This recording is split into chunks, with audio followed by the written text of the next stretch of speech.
I am making pepper relish. So I am chopping up my peppers. These are bell peppers. And so what I did, and I already have, I think you can probably see here, I already have a bunch chopped there. And what I did was I chopped them up and put them in this pan and then covered them with salt. And that's just gonna help them to be crisp. I'm not going to finish this pepper relish today.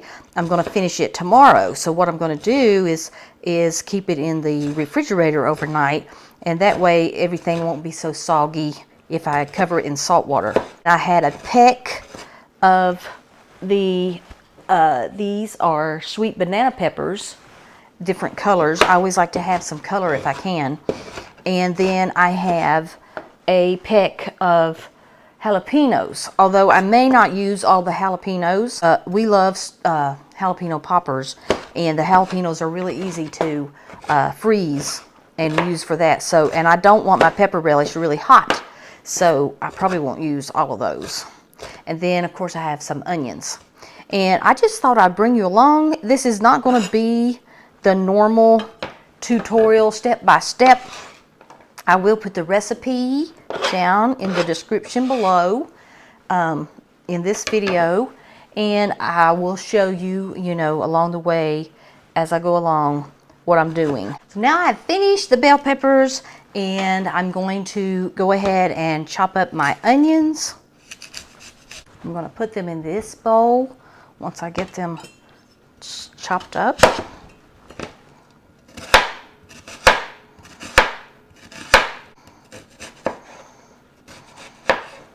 I finished chopping the onions, and now I'm going to move on to my sweet banana peppers, and I'm just going to chop them the same way. I'm going to cut them lengthwise and then dice them. Okay, so we are moving on to the jalapenos, and I have washed them, and I have a bowl here to put the seeds and the pith in, and I'm wearing gloves because I don't want to get the hot pepper on my hands and then rub it in my eyes. And depending on how hot you want your pepper relish to be, you can leave as many seeds as you would like in your peppers. Now, like I said, I don't want mine to be super hot, so I am removing most of them. But first I'm going to take all the seeds out, and then I will chop them up. It is the next day, and we are ready to make our pickle relish. So my peppers, the bell peppers, sweet peppers, and jalapenos have all been chopped and soaked overnight in a salted solution in the refrigerator. And I have my onions here. Now, I am going to have to rinse the salt off of the peppers, but I'm not going to be making all of this at once. So my canner will hold 9 pints. So I'm going to do one batch of 9 pints. But I want to make sure my onions are distributed evenly with my peppers. So even though they weren't in a salted solution, I'm going to go ahead and mix them in with my peppers, and then rinse the salt, measure out how much I need for the 9 pints, and rinse them. It won't hurt the onions. They could have been soaked in the salted solution as well if I had chosen to, but I didn't, so they'll be just fine. But what I'm going to do is I'm going to mix the onions in, because I could measure the onions out separately, but then I wouldn't be sure to get the same amount of onions in each batch, since I'm going to be doing probably, I'm thinking this is probably going to take me 3 batches. 2.5 to 3 batches is what I'm thinking this is going to take. I might be surprised, it might be more. So I just want to mix the onions up here with all my chopped peppers, so that in each jar I have pretty close to the same amount of onions and peppers. Now I'm going to use this bowl underneath my colander, because I'm going to use this colander to help me rinse my peppers. So I have 9-pint jars, and I know that when these cook, they're going to the volume will decrease a little bit. So what I'm going to do, which I'm just guesstimating, I am going to measure about 19 cups. So a pint holds 2 cups. So that would be 18 cups. But I'm going to do 19 cups of my pepper and onion mix. So that's 1. I'm going to start with 8 that I'm rinsing. And I'm going to pour this back in here, the water that came off immediately. Now I'm going to rinse this, and then I'll put the rinsed peppers into this bowl.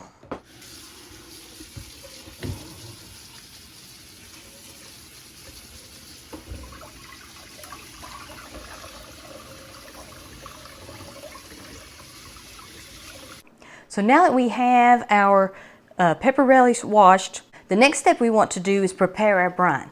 And so here I have 9 cups of apple cider vinegar. I'm going to pour into this large stock pot.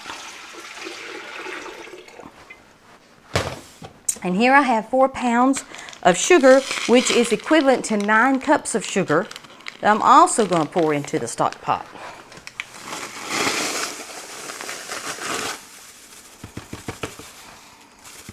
And I'm going to turn this heat to medium, give that a little stir. Once the sugar dissolves, I'm going to add my spices. And in my canner here, which is just a large pot, large enough to hold my jars and cover them with water with a lid, I also have a rack in the bottom. And I just took the rack from my pressure canner and put in the bottom. I have used canning lids, rings. You could just layer the bottom with canning rings and make a rack, but you just want a rack in the bottom so that your jars are not sitting directly on the bottom of your pan. So I have turned the heat on over here to low to get that started warming up. My jars are here, which I have sterilized. Whenever you are water bath canning something, and you're going to have it in the water bath for 10 minutes or less, you need to sterilize your jars and your lids, because they are not in the water long enough to sterilize them otherwise. And so over here I have my lids. I'm going to go ahead and turn those on. And here I have my jar lifter. You're going to need a jar lifter. I have this little magnet on a stick. It's a lid lifter to lift the lids out of the pot. And I have a ladle. Now, since I had 9 cups of vinegar, I'm going to add to that 3 cups of water. The sugar and the vinegar have dissolved, and I still have them on. I turned the heat up to high, and I'm going to go ahead and put my spices in, and we're going to boil the sugar and the vinegar and the spices for a little bit before we put in our pepper relish. I have this stainless steel little tea pod here that I use when I'm making tea, and I'm just going to fill it with cloves, whole allspice, and I'm going to put it in my vinegar, but I'm going to be taking that out because I don't want to leave that in the jars. Since I'm doing a double batch, I want about 4 tablespoons of mustard seeds, and I'm just going to go ahead and put these straight into my vinegar mixture. And I want 2 teaspoons of celery seed, and I want 1 generous tablespoon of turmeric. Now I'm just going to let that simmer for about 15 or 20 minutes, and then I'll put my peppers in. Now that our spice mixture and our brine has been simmering and boiling for just a little while, we're going to go ahead and we're going to add in our peppers. So carefully put your peppers into your brine, and we are going to let this come to a simmer, and we're going to simmer it for 30 minutes. So our pepper relish has been simmering for about 20 to 30 minutes. We are ready to start putting it into our jars. Now I'm going to use a slotted spoon here at first because I want to make sure I get plenty of relish in each jar. And then I'll ladle in. I'm going to put 2 spoons of relish in each jar, and then I'll use my ladle. Now I'm going to switch over to my ladle.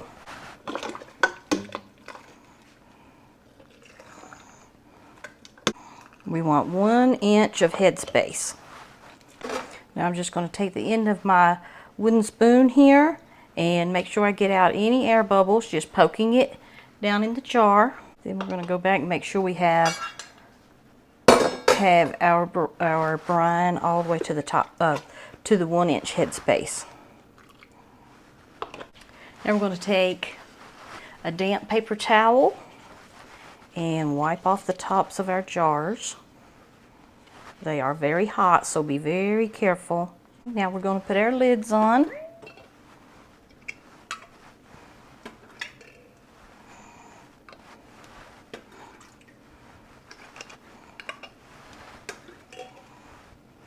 Now we're going to put on our rings. And you want these finger tight. Now we're going to use our jar lifter. I already have my water in my canner to a simmer because I'm putting hot jars, and you don't want to put hot jars in cold water.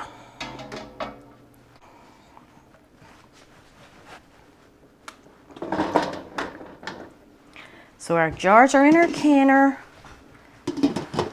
Going to turn the heat back up to high, and when it comes to a boil, we're going to let it boil for 5 minutes. So our 5 minutes is almost up. You're going to turn the heat off, take the lid off. Now we're going to let that calm down. Then we'll get our jars out in about 3 or 4 minutes.